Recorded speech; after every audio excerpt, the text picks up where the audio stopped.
नमस्कार दोस्तों, मैं सी के मंडल द स्टार क्लासेस हंसवर मोड़ मनिहारी से। आज हम लोग बात करने वाले हैं क्लास 10th के हिंदी की एक महत्वपूर्ण चैप्टर जिसका शीर्षक है भारत से हम क्या सीखे। इसके लेखक हैं फ्रेडरिक मैक्समूलर। इस चैप्टर से अक्सर क्लास 10th के एग्ज़ाम में सवाल देखने के लिए मिलते हैं। तो चलिए बिना समय गवाए शुरू करते हैं आज के इस चैप्टर को। अगर यह वीडियो अच्छा लगे तो लाइक एवं शेयर ज़रूर कीजिएगा और हाँ, चैनल को सब्सक्राइब करना बिल्कुल भी ना भूलिएगा। चलिए बढ़ते हैं प्रश्न संख्या 1 की तरफ।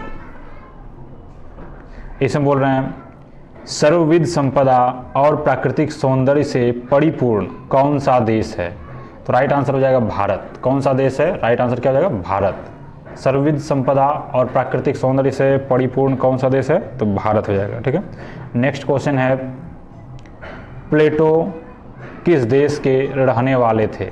तो प्लेटो यूनान के रहने वाले थे। कहाँ के? यूनान के रहने वाले थे। राइट आंसर आपका हो जाएगा ऑप्शन नंबर बी, प्लेटो यूनान के रहने वाले थे। नेक्स्ट है इमानुएल कांट किस देश के रहने वाले थे? तो इमानुएल कांट ये जर्मनी के रहने वाले थे। ठीक है। ऑप्शन नंबर सी बिल्कुल राइट आंसर होगा। कहाँ का हो जाएगा? जर्मनी का, ऑप्शन नंबर सी। नेक्स्ट हो जाएगा प्लेटो और कांट कौन थे? तो राइट आंसर होगा दार्शनिक थे। प्लेटो और कांट कौन थे? तो दार्शनिक थे। प्लेटो और कांट कौन थे? दार्शनिक थे। नेक्स्ट है यूरोपियन कहाँ के लोगों से सीखते हैं? ठीक है। यूरोपियन जो है यूनानी, रोमन, सेमेटिक और यहूदी, इन सभी से सीखते हैं। तो आपका राइट आंसर क्या होना चाहिए? Option number D. Right answer क्या हो जाएगा? ऑप्शन नंबर डी, यानी कि सभी से सीखते हैं। अगर इसी क्वेश्चन को, इसी प्रश्न को थोड़ा सा चेंज करके पूछा जाए, ठीक है, जैसे आप इसको देख लीजिए, यूरोपियन को कहाँ से सीखने की ज़रूरत है? ठीक है। अभी जस्ट प्रश्न में था कि यूरोपियन कहाँ से सीखते हैं और अब है यूरोपियन को कहाँ से सीखने की ज़रूरत है। अगर ऐसा पूछा जाए तो राइट आंसर होगा भारत, यानी यूरोपियन को कहाँ से सीखने की ज़रूरत है? भारत से। Option number B right answer है। नेक्स्ट है भारतीय साहित्य पढ़ने से हमारे जीवन में क्या प्रभाव पड़ता है? ठीक है। अंतरम परिपूर्ण होता है, अधिक सर्वांगीण होगा, या फिर अधिक विश्वव्यापी हो सकते हैं, या इनमें से सभी। तो राइट आंसर होगा भारतीय साहित्य अगर पढ़ेंगे तो ये सभी गुण हमारे अंदर आ जाएंगे, अर्थात option number D right answer होगा, इनमें से सभी। नेक्स्ट है भारतीय साहित्य पढ़ने से मानव जीवन में क्या सुधार होगा? वर्तमान और भविष्य दोनों सुधार होगा। क्या हो जाएगा? वर्तमान और भविष्य दोनों चीज सुधार होंगे, अर्थात option number C right answer होगा, दोनों सुधार हो जाएंगे। नेक्स्ट है सच्चे भारत के दर्शन कहाँ हो सकते हैं? सच्चे भारत के जो दर्शन हैं वो कहाँ हो सकते हैं? तो राइट आंसर होगा गाँव में। कहाँ हो सकते हैं? गाँव में सच्चे भारत के दर्शन हो सकते हैं। नेक्स्ट है हर समस्या को सुलझाने वाली भूमि कौन सी है?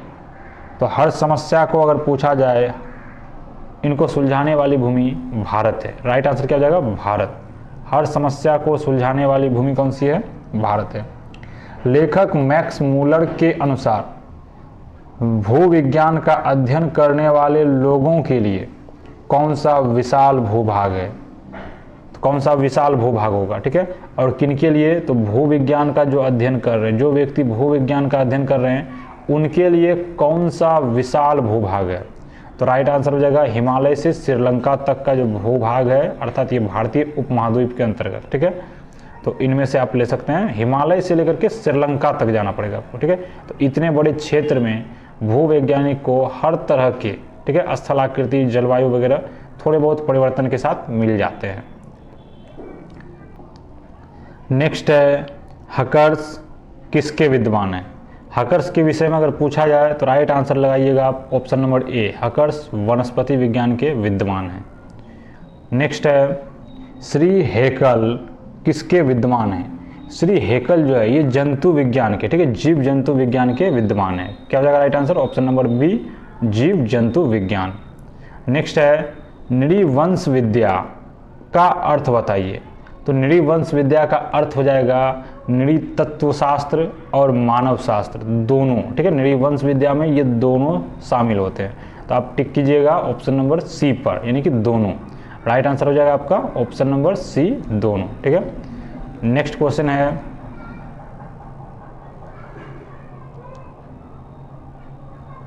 नेक्स्ट क्वेश्चन है जनरल कनिंघम किसके विद्वान थे।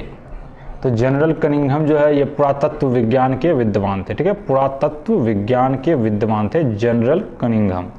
नेक्स्ट है, प्रस्तुत पाठ के आधार पर बताइए कि नालंदा विश्वविद्यालय का निर्माण किसने किया था, ठीक है। आपको इस पाठ के आधार पर ही बताना है कि नालंदा विश्वविद्यालय के, ठीक है, निर्माणकर्ता कौन थे।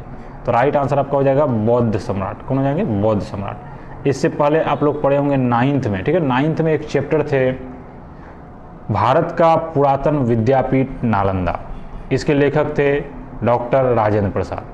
तो उसमें कहा गया था कि नालंदा का जो है बुद्ध के समय में नालंदा में आम्रवन था और वहाँ पर जनता ने, या बोल सकते हैं जनता के उदार दान से नालंदा एक विश्वविद्यालय का रूप धारण कर लिया। कुछ व्यापारी लोगों का भी योगदान रहा, कुछ अलग अलग सम्राट का भी, जैसे उत्तर प्रदेश के सम्राट, बिहार के, बंगाल के अलग अलग शासकों ने उनमें योगदान दिया, और अन्य माध्यम से जो चंदा इकट्ठा हुए उन सभी से नालंदा एक विश्वविद्यालय का रूप धारण कर लिया, ठीक है। अब बोल सकते हैं भगवान बुद्ध के समय में जो एक आम्रवन था और कुछ दिन बाद वह एक विश्वविद्यालय का रूप धारण कर लिया, ठीक है। तो इस पार्ट में बस इतनी जानकारी मिलती है कि नालंदा विश्वविद्यालय का निर्माण बौद्ध सम्राटों के द्वारा कराया गया। तो आप इसमें टिक कर लीजिए, option number D right answer हो जाएगा। नेक्स्ट है, निम्न में से किन शासकों के सिक्के भारत से प्राप्त हुए हैं। तो आप राइट आंसर याद कीजिए, ऑप्शन नंबर डी, इनमें से सभी, ठीक है। ईरानी, केरियन, थ्रेसियन, ये सभी शासकों के सिक्के भारत में मिले हैं। पार्सियन, यूनानी, मैगडेनियन, ये सभी शासकों के सिक्के भी भारत में प्राप्त हुए हैं। शक, रोमन और मुस्लिम, इन सब के सिक्के भी भारत में मिले हैं। तो राइट आंसर आपका ये 9 अलग अलग शासकों की जानकारी इस पाठ में मिलती है। तो आप सभी के नाम याद रखिएगा, ठीक है। नाम सभी के याद रखिएगा कि किन के सिक्के भारत में मिले हैं। तो नेक्स्ट हम लोग बढ़ते हैं। नेक्स्ट है, भारत का प्रथम गवर्नर जनरल कौन था। भारत का प्रथम गवर्नर जनरल की बात कर ले तो वारेन हेस्टिंग था। कौन था? Warren Hasting. भारत का प्रथम गवर्नर जनरल वारेन हेस्टिंग था। नेक्स्ट है, भारत का गवर्नर जनरल वारेन हेस्टिंग को 172 दारिश नामक सोने के सिक्के कहाँ प्राप्त हुए थे। तो 172 सोने के सिक्के कहाँ प्राप्त हुए थे? राइट आंसर होगा वाराणसी में। कहाँ प्राप्त हुए थे? वाराणसी में, ठीक है। अब आप यह भी याद रखिएगा वारेन हेस्टिंग को, ठीक है, वाराणसी में कितने सिक्के प्राप्त हुए। तो राइट आंसर हो जाएगा 172, या इनको सीधा बोल दे तो 172 सिक्के कहाँ प्राप्त हुए? तो वाराणसी में, ठीक है। नेक्स्ट हम लोग चलते हैं, वारेन हेस्टिंग ने सोने के सिक्के को ईस्ट इंडिया कंपनी के निर्देशन मंडल की सेवा में क्यों भिजवा दिए, ठीक है। तो इनका 2 मुख्य कारण था। एक तो उन वस्तु को सर्वोत्तम वस्तु के रूप में देखा जाए, और दूसरा वारेन हेस्टिंग जो थे, गवर्नर जनरल वारेन हेस्टिंग, अपने आप को एक महान उदार व्यक्ति प्रमाणित करना चाहता था। तो ये दोनों कारण बिल्कुल राइट हैं। तो आपका राइट आंसर होना चाहिए ऑप्शन के अनुसार ऑप्शन नंबर सी, दोनों, ठीक है। आप टिक किस में कीजिएगा? ऑप्शन नंबर सी, यानी कि दोनों राइट आंसर है। नेक्स्ट है, देवत विज्ञान का कार्य सही ढंग से कहाँ हो सकता है। तो देवत विज्ञान का जो है सही ढंग से अगर कार्य पूछा जाए तो भारत में हो सकता है। कहाँ हो सकता है? भारत में हो सकता है। नेक्स्ट है, प्रस्तुत पाठ के आधार पर बताइए कि यूरोप की कहावतें और दंत कथाओं का प्रमुख स्रोत किसे माना जाता है। तो प्रमुख स्रोत अगर पूछा जाए दंत कथाओं का या यूरोप की कहावतों का, तो ये बौद्ध धर्म से जुड़ा हुआ है, ठीक है। प्रमुख स्रोत कौन? बौद्ध धर्म से है।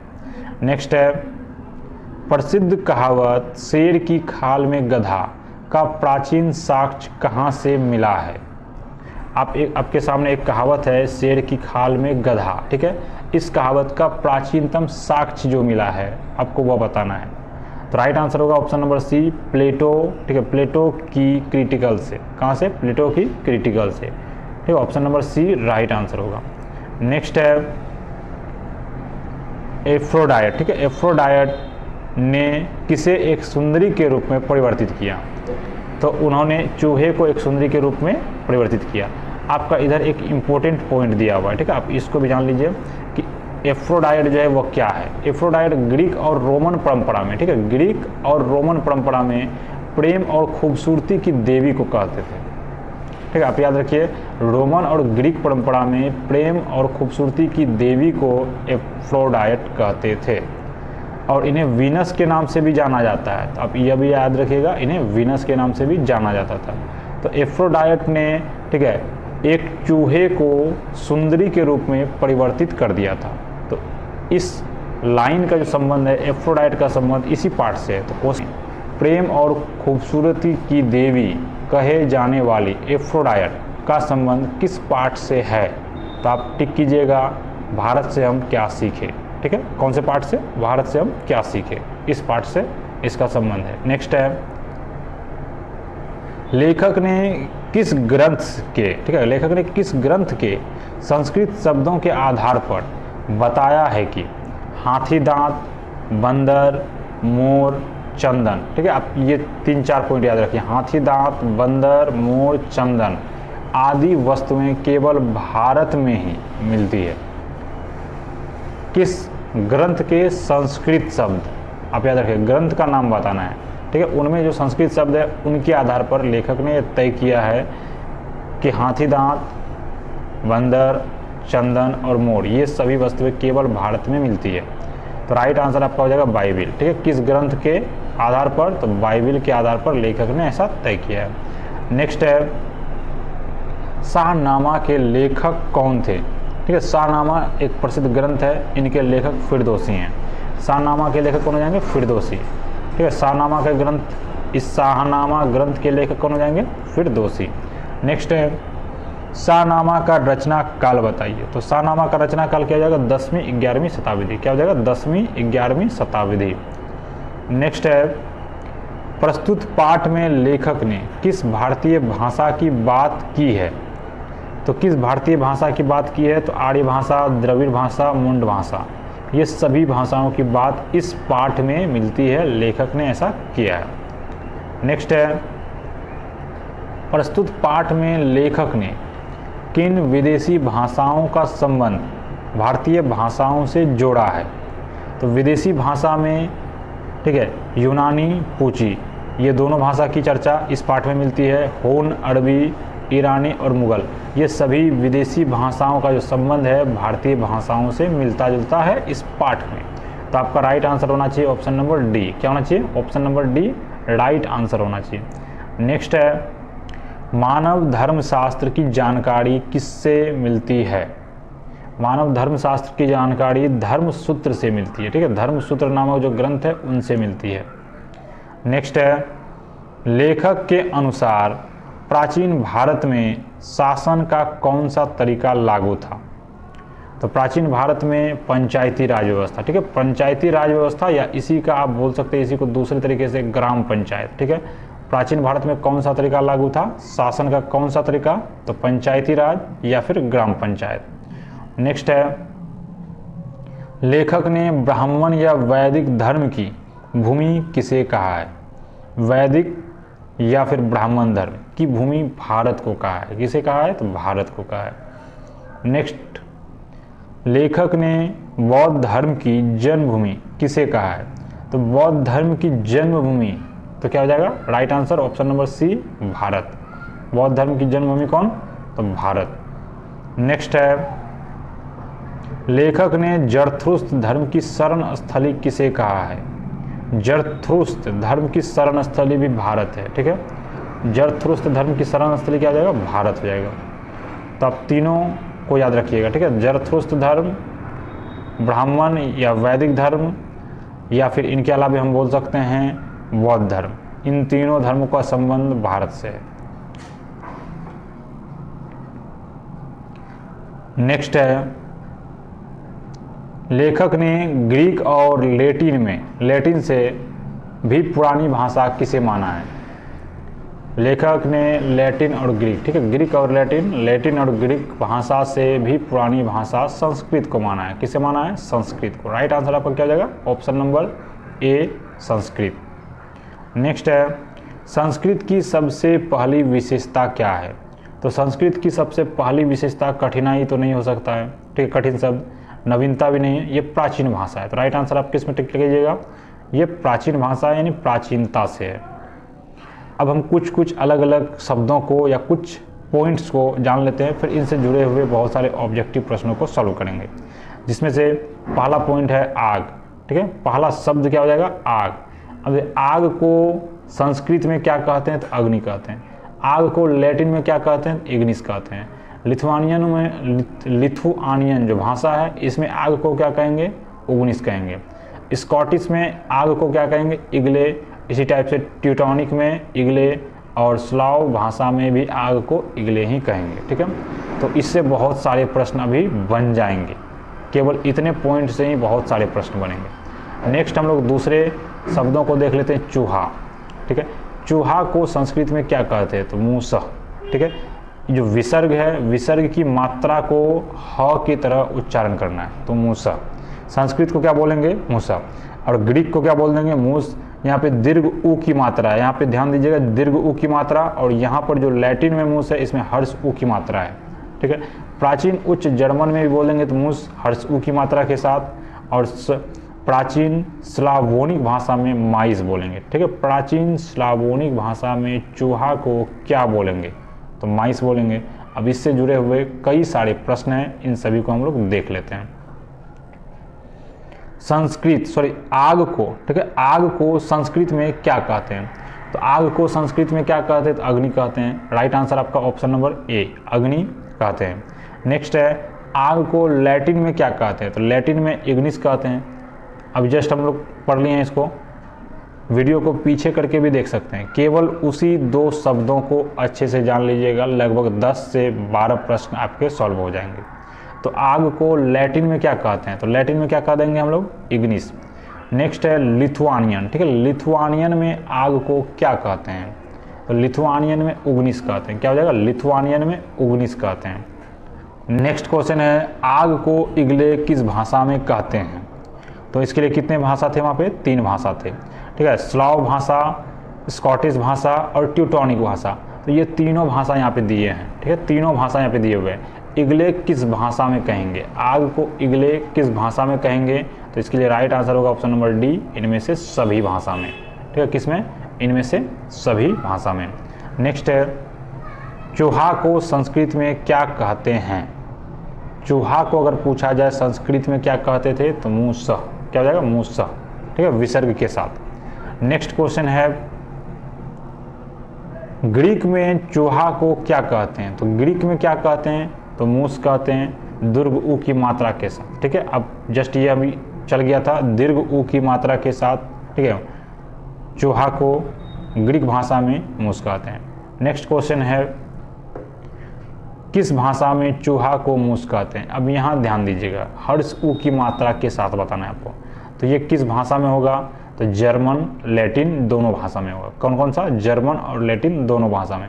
तो राइट आंसर आपका क्या हो जाना चाहिए? ऑप्शन नंबर सी, यानी कि दोनों भाषा में, ठीक है, जर्मन में भी और लैटिन में भी, दोनों भाषा में। नेक्स्ट है, माइस शब्द किस भाषा में चूहा के लिए प्रयोग होता है? तो माइस जो शब्द था वो किस भाषा में था?